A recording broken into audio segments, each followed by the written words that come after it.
Financial inclusion, जिसके पास खाने के लिए न रोटी हो न सिर पर छप्पर हो, उसके लिए बैंक खाते की क्या जरूरत है। जब पैसा ही नहीं है तो खाते का क्या करेंगे ये लोग। ऐसे ही कुछ सवाल हैं जो मोदी सरकार से पूछे।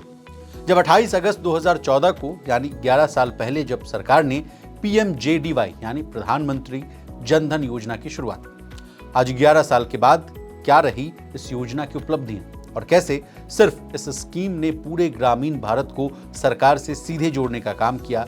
सरकार का ये कदम महात्मा गांधी के उस अंत्योदय वाले विचार को उतारने की कोशिश की है, जहां सुविधा अंतिम आदमी तक पहुंचाना ही सरकार का एकमात्र लक्ष्य है। नमस्कार, मेरा नाम है विशाल शर्मा और आप देख रहे हैं मनी नाइन। आज जब हम प्रधानमंत्री जन धन योजना की 11वीं वर्षगांठ मना रहे हैं, तो गांव में बैठा वो किसान जिसके खाते में 6,000 रुपए की रकम आ रही है, जिसे वो अपनी खेती किसानी की गाड़ी आगे बढ़ा रहा है, बच्चों की फीस भर रहा है, अनाज खरीद रहा है, या फिर वो बूढ़ी अम्मा जिसका उसके आखिरी दिनों में पक्के घर का सपना पूरा हो पा रहा है। पैसे तो पहले की भी सरकारों में आते थे, पर कितने उस आदमी तक पहुंचते थे जिसे अमल में उसकी जरूरत थी।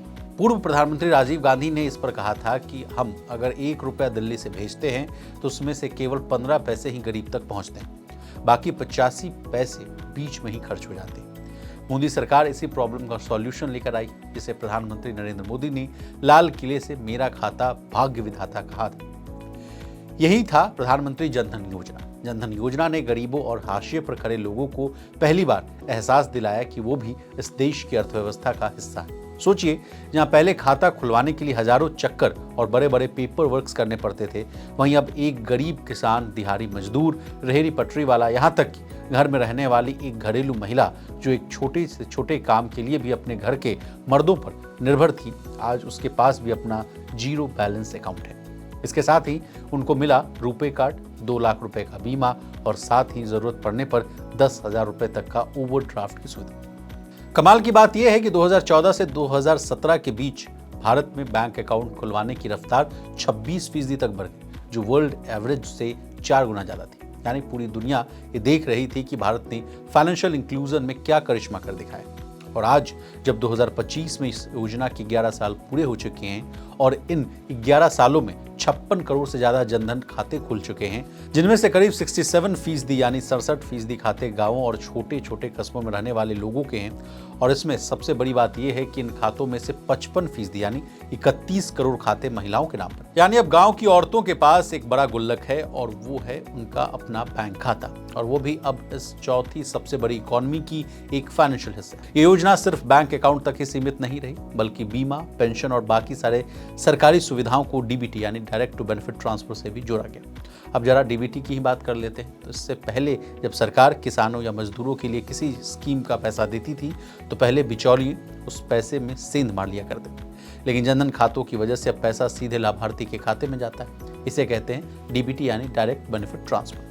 यही वजह है कि सरकारी योजनाओं की ट्रांसपेरेंसी बढ़ी, पैसों का जो लीकेज है वो कम हुआ और लोगों तक सच में पूरा का पूरा पैसा पहुंचने लगा। और जब जनधन खाता, आधार और मोबाइल एक साथ जुड़े तो बना जैम ट्रिनिटी। यही जैम ट्रिनिटी जो है आज डिजिटल इंडिया की रीढ़ बनी हुई। लेकिन इस योजना का असर सिर्फ इकोनॉमिकल ही नहीं बल्कि सोशल भी रहा। 2022 की एक रिसर्च में पाया गया कि जब गरीब लोगों के पास बैंक खाता आ गया तो उन्होंने सेविंग्स करना शुरू किया। तो अब अगर उनके ऊपर कोई संकट या दुख आया तो 2021 की एक एसबीआई की रिपोर्ट ने तो और भी दिलचस्प जो है चीज दिखाई।